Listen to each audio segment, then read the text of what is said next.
राधे राधे आप सभी को। चलिए अब हम सेक्शन 145 डिस्कस करते हैं। क्या कहता है section 145? Cross examination as to previous statements in writing. A witness may be cross examined as to previous statements made by him in writing or reduced into writing and relevant to matter in question without such writing being shown to him or being proved. But if it is intended to contradict him by the writing, his attention must, before the writing can be proved, be called to those parts of it which are to be used for the purpose of contradicting him. तो क्या कहता है जी section? Section states एक witness को cross examine किया जा सकता है प्रीवियस स्टेटमेंट को लेकर जो उसने राइटिंग में करी है, या जो उस विटनेस ने ओरली की है बट उसे राइटिंग में रिड्यूस कर दिया गया है, अगर वो स्टेटमेंट मैटर इन क्वेश्चन में रेलेवेंट है तो। A witness may be cross examined as to previous statement made by him in writing और रिड्यूस इनटू राइटिंग। इसका मतलब क्या है? उस विटनेस ने उस स्टेटमेंट को ओरली किया है बट उसे राइटिंग में रिड्यूस कर दिया गया है, and relevant to matter in question, और वो जो स्टेटमेंट है वो मैटर इन क्वेश्चन में रेलेवेंट है। आगे क्या बोला? Without such writing being shown to him, means उस राइटिंग को ना तो प्रूव करने की जरूरत है ना ही उस विटनेस को दिखाने की जरूरत है। Without such writing being shown to him और बीइंग प्रूव्ड। और आगे क्या बोला? But if it is intended to contradict him by writing, his attention must, before the writing can be proved, be called to those parts of it which are to be used for the purpose of contradicting him. फिर आगे क्या बोलता है जी? आगे इन्होंने बताया, पर अगर इंटेंशन उस विटनेस को उस राइटिंग से कॉन्ट्रडिक्ट करने की है तो राइटिंग को प्रूव करने से पहले उसका अटेंशन उन पार्ट्स पर ड्रॉ किया जाएगा which are to be used for the purpose of contradicting him. Okay? तो देखो, सबसे पहले आप ये समझ लो कि ये जो सेक्शन है ये केवल पीटी के लिए इंपॉर्टेंट है, ठीक है ना? मेंस के लिए सेक्शन इंपॉर्टेंट नहीं है। हालांकि अगर इस सेक्शन के रिगार्डिंग आप किसी स्टैंडर्ड बुक को रेफर करते हो तो मिनिमम से मिनिमम 2 से 3 पेज के अंदर इस सेक्शन को कंटेन किया गया है। लेकिन मैं आपको एक बात बता दूं, ये जो सेक्शन है केवल पीटी के लिए इंपॉर्टेंट है और मेंस में इससे रिलेटेड कोई भी क्वेश्चन अभी तक किसी भी स्टेट में नहीं पूछा गया है। जहां तक मेरी जानकारी है, जहां तक मैंने देखा है, इस सेक्शन से रिलेटेड कोई भी टेक्निकल क्वेश्चन मेंस के अंदर नहीं पूछा गया है। इसलिए मैं नहीं चाहता कि मैं इस सेक्शन को लेकर अननेसेसरी आपका टाइम डिवोट करूं, ठीक है? तो अननेसेसरी इस सेक्शन पे मेंस के लिए टाइम डिवोट करना मेरे हिसाब से समझदारी नहीं है। तो इसलिए अब हम इस सेक्शन के प्रीलिम्स के पॉइंट को कंसीडर करते हैं। चलिए पीटी के पॉइंट्स को देख लेते हैं। A witness may be cross examined as to previous statements, जो उसने करी है राइटिंग में, या फिर उस स्टेटमेंट को राइटिंग में रिड्यूस कर दिया गया है, और वो स्टेटमेंट कैसी है? रेलेवेंट है मैटर इन क्वेश्चन में, without such writing being shown to him और being proved. Very important for PT.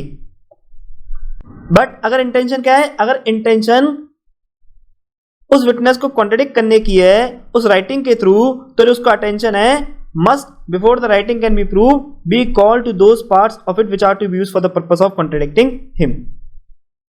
तो आप एक बात याद रखना, इस पूरे सेक्शन के अंदर वर्ड बिफोर यूज किया हुआ है, आफ्टर वर्ड का कहीं भी इस्तेमाल नहीं किया हुआ। ओके? अक्सर प्रीलिम्स में आपसे पूछ लिया जाएगा कि word after the writing can be proved है या before the writing can be proved है। तो answer is before the writing can be proved. अब आगे देखते हैं यूज क्या है प्रीवियस स्टेटमेंट का। The only purpose to contradict with the previous statement is to prove that the statement made in the court is not reliable. जो purpose है कि क्यों हम विटनेस को उसकी प्रीवियस स्टेटमेंट से कॉन्ट्रडिक्ट करते हैं, वो क्या है? ये दिखाने का कि जो स्टेटमेंट उस विटनेस ने कोर्ट में आके करी है वो रिलायबल नहीं है, वो भरोसे के काबिल नहीं है। Okay?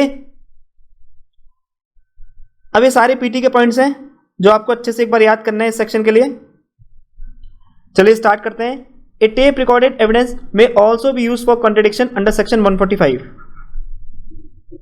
Second, section 145 is not attracted when a statement made by one witness is contradicted by another witness. Because जो सेक्शन है ये कब इफेक्ट में आता है, जब कॉन्ट्रडिक्शन उस विटनेस की प्रीवियस स्टेटमेंट से होता है, ठीक है ना. Third, it has two parts, cross examination under part 1 and contradiction under part 2.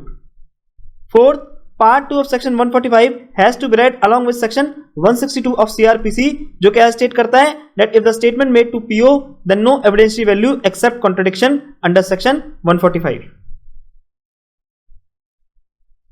Next, this section in express terms applies to previous statement in writing or reduced into writing only and does not apply to statement not in writing or not reduced into writing.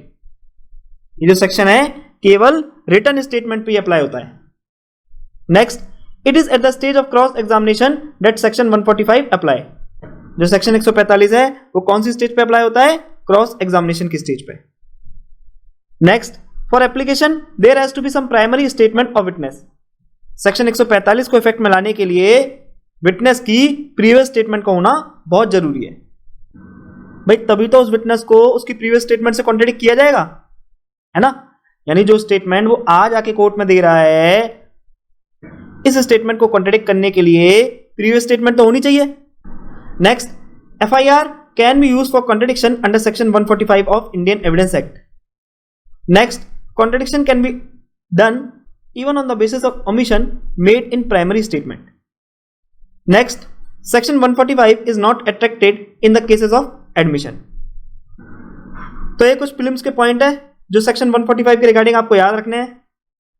इसके अलावा मैं आपको एक बात बता दूं, अगर आप लोग चाहते हैं कि ये सेक्शन मैं बहुत अच्छे तरीके से डिस्क्राइब करूं तो आप मेरे को कमेंट करके बता सकते हैं. अगर मेजॉरिटी ऑफ द पीपल चाहेंगे कि मैं इस सेक्शन को बहुत ब्रीफली डिस्क्राइब करूं तब मैं इस सेक्शन को बहुत अच्छे से डिस्क्राइब करूंगा. अदरवाइज ये जो सेक्शन है, चूंकि ये सेक्शन केवल फिल्म्स के लिए इंपॉर्टेंट है, इसलिए मैं नहीं चाहता इस सेक्शन को बहुत ही ज्यादा डिस्क्रिप्टिव वे में मैं आपको प्रेजेंट करूं. ओके, तो ये था हमारा आज का लेक्चर. अगर आपको लेक्चर पसंद आया है तो आप लाइक, शेयर और कमेंट जरूर कीजिएगा. और अगर आपको लेक्चर पसंद नहीं आया है तो आपको डिसलाइक करने का भी पूरा राइट है. और प्लीज आप लोग कमेंट करके अपने फीडबैक जरूर दीजिएगा, जिससे कि फ्यूचर में मैं अपने आप को और इंप्रूव कर सकूं. और अगर आप लोग चाहते हैं कि वीडियोस में किसी भी तरह का मैं चेंज करूं तो आप मुझे कमेंट करके बता सकते हैं. मैं पूरी कोशिश करूंगा चीजों को आपके अकॉर्डिंग चलाने की.